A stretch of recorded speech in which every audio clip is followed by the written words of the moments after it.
नमस्कार, good morning. स्वागत है आप सभी का। आप देख रहे हैं टीवी 9 भारतवर्ष। खबरों में आपके साथ मैं हूं अंजलि। दिन के पहले बुलेटिन की शुरुआत करें। सबसे पहले है बड़ी खबर। यूरोप में एटमी युद्ध का अंदेशा बढ़ गया है। क्रीमिया पर यूक्रेन के हमलों के बाद रूस की धमकी। यूक्रेन की मदद करने वाले देशों को टारगेट करेंगे।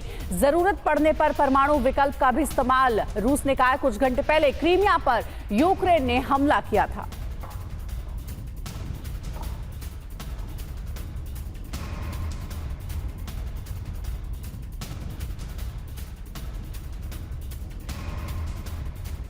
और अब स्पेशल रिपोर्ट की बात करेंगे। यूक्रेन ने नाटो की मदद से ऐसा ब्लूप्रिंट तैयार किया है जिससे रूस के कई शहर दहल उठे हैं। साथ ही क्रीमिया पर कब्जे के लिए यूक्रेन एक कदम आगे बढ़ गया है। हालात इतने गंभीर हैं, क्रेमलिन ने इमरजेंसी मीटिंग बुलाकर यूक्रेन को पीछे धकेलने की रणनीति बनाई है।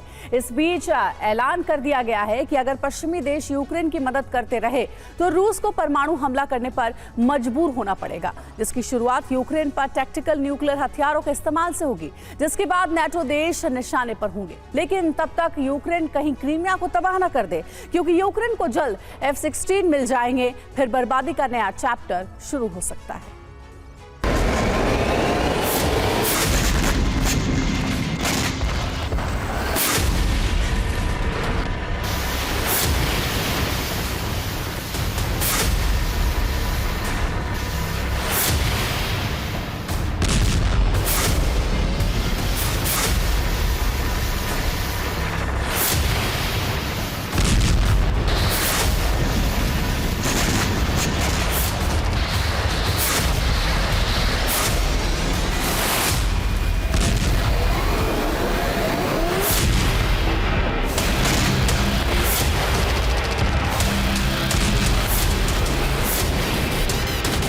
हालात बदल गए, वक्त बदल गया और जज्बात भी।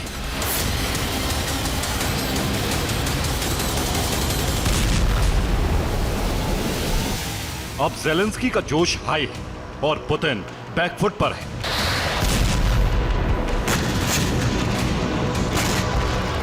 कुछ महीने पहले तक तबाही की जैसी तस्वीरें यूक्रेन से आ रही थी, अब वैसी ही तस्वीरें रूस से आने लगी।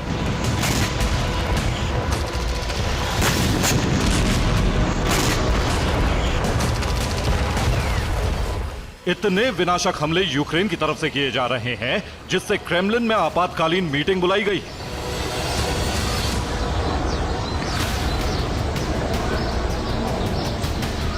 अब यूक्रेन विध्वंस का नया ब्लूप्रिंट बनाया जा रहा है, क्योंकि यूक्रेन रूस के उन ठिकानों को निशाना बना रहा है जो युद्ध में काफी अहम होते हैं।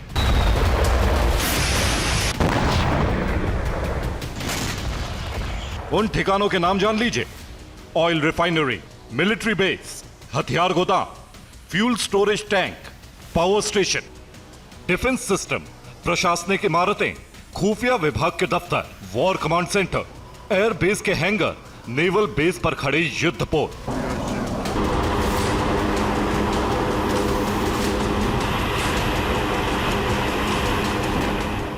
यूक्रेन ने पिछले 2 हफ्ते में क्रीमिया पर 10 से ज्यादा हमले किए हैं, जिसमें 3 हमले काफी बड़े थे, जिसमें क्रीमिया के 2 नेवल बेस पर काफी नुकसान हुआ। यूक्रेन के टारगेट पर रूस की सीमा से सटे इलाके हैं जहां यूक्रेन ड्रोन भेजकर तबाही मचा रहा है। कुछ इलाकों में तो यूक्रेनी सैनिक भी जा घुसे थे।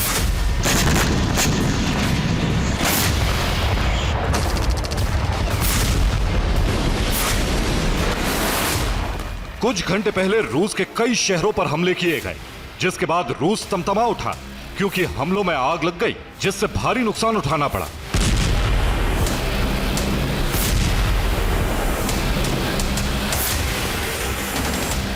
साथ ही रूस को यूक्रेन में कॉम्बैट ऑपरेशन रोककर डिफेंस पर फोकस करना पड़ रहा है।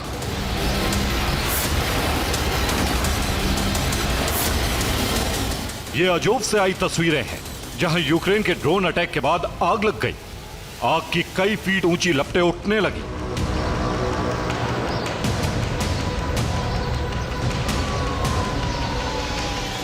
पूरे शहर में सायरन बजने लगे। इसी दौरान एक बार फिर से ड्रोन हमला हुआ, जिससे अजोव दहल गया। इस बार ऑयल टैंक में आग लग गई, जिसे बुझाने में कई घंटे लगे।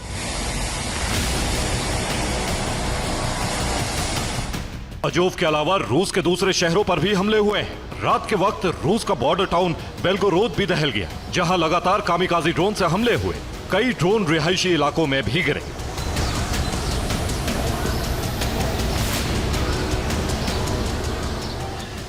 एक तरफ रूस के शहर दहल गए, दूसरी तरफ पोर्ट सिटी क्रीमिया पर इस हफ्ते में तीसरी बार हमला किया गया, जहां सेवेस्तोपोल और नोवोरोसिस्क को निशाना बनाया गया। इसके अलावा क्रीमिया में लगे डिफेंस सिस्टम को भी तहस नहस कर दिया।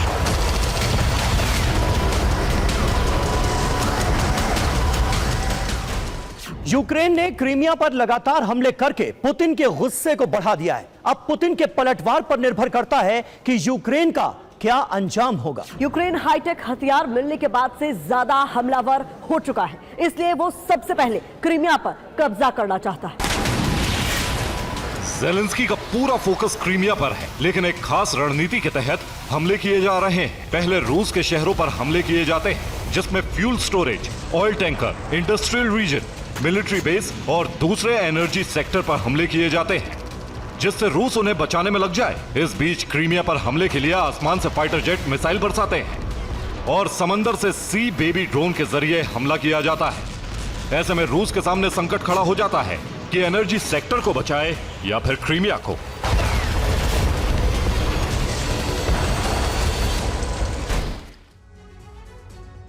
यूक्रेन के हमलों से क्रीमिया जल उठा है। उसकी बड़ी वजह है रूस के डिफेंस सिस्टम का खात्मा। यूक्रेन ने चोर्नोमोर्स्क का रूस के 2 डिफेंस सिस्टम नष्ट कर दिए, जबकि तारखनकुर्द एक S-400 तबाह कर दिया। ये पतोरिया में एक S-300 को पूरी तरह से कबाड़ बना दिया गया। वहीं साकी में भी एक डिफेंस सिस्टम और बेलबेक में लगे S-400 भी नाकाम कर दिए गए, जबकि सेवेस्तोपोल में लगे 3 S-300 पूरी तरह बेकार कर दिए गए। आईपेथ्री पर्वत में एक डिफेंस सिस्टम और आलुस्ता में एक S-400 हमले में तबाह कर दिए गए। इसी तरह दोन्स्के में एक डिफेंस सिस्टम, साथ ही जिनकोई 2 डिफेंस सिस्टम S-300 के अलावा माइसोवा में लगे डिफेंस सिस्टम S-400 को उड़ा डाला गया। 2 महीने में 15 डिफेंस सिस्टम तबाह करके यूक्रेन ने युद्ध में बढ़त बना ली है।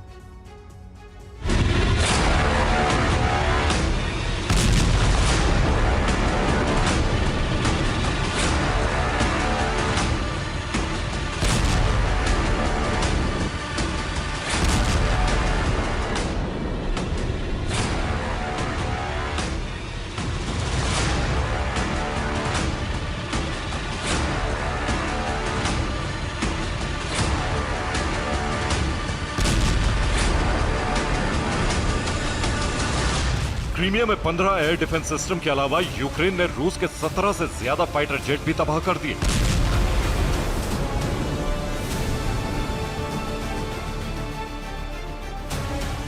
और इसके लिए ब्रिटेन से स्टॉर्म शैडो मिसाइलें मिली।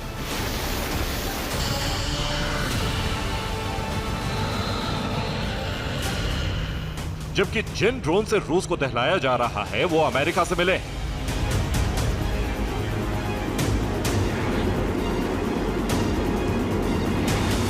यानी इस पूरे खेल में अमेरिका और ब्रिटेन भी शामिल है।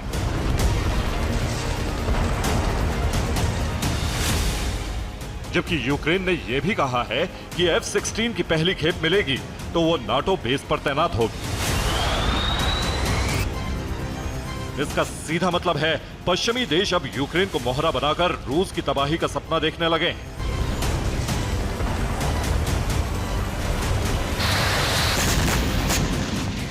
जिसमें सबसे पहले टारगेट पर क्रीमिया है। ऐसे वक्त में क्रीमिया पर्यटकों से गुलजार रहता था, लेकिन यूक्रेन ने ठीक उसी वक्त हमले किए जब वेकेशन के लिए लोग आते हैं। ऐसे में क्रीमिया खाली, टूरिस्ट वहां नहीं आ रहे। आखिर जान गंवाने वहां कोई क्यों आएगा? क्रीमिया पर यूक्रेन के हमले से रूस को आर्थिक नुकसान भी हो रहा है और क्रीमिया भी तबाह हो रहा है। दूसरी तरफ यूक्रेन ने 3 इंडस्ट्रियल टाउन को भी टारगेट किया है, बेल्गोरोद, वोरोनेज और लिपेट्स। यहां कई बड़ी फैक्ट्रियां मौजूद हैं, लेकिन हमले से वो बंद होती जा रही।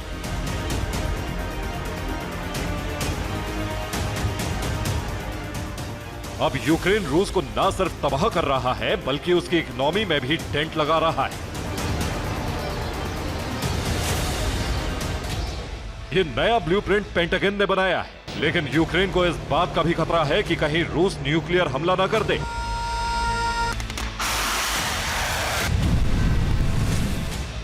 कीव नेशनल सिक्योरिटी के सचिव की रिपोर्ट के मुताबिक अगर पुतिन को हार महसूस हुई तो वो परमाणु या टैक्टिकल परमाणु हमला कर सकते हैं। इसके अलावा रूस नाटो देशों को भी टारगेट कर सकता है। इसी वजह से उसने ब्रिटेन, फ्रांस और अमेरिका के पास न्यूक्लियर सबमरीन लगाई है।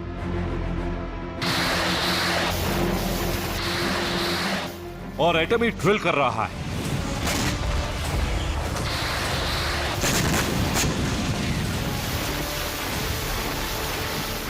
जो सीधे तौर पर धमकी है कि अगर यूक्रेन की तबाही के बीच में जो भी आएगा उसे रूस की सेना तहस नहस कर देगी।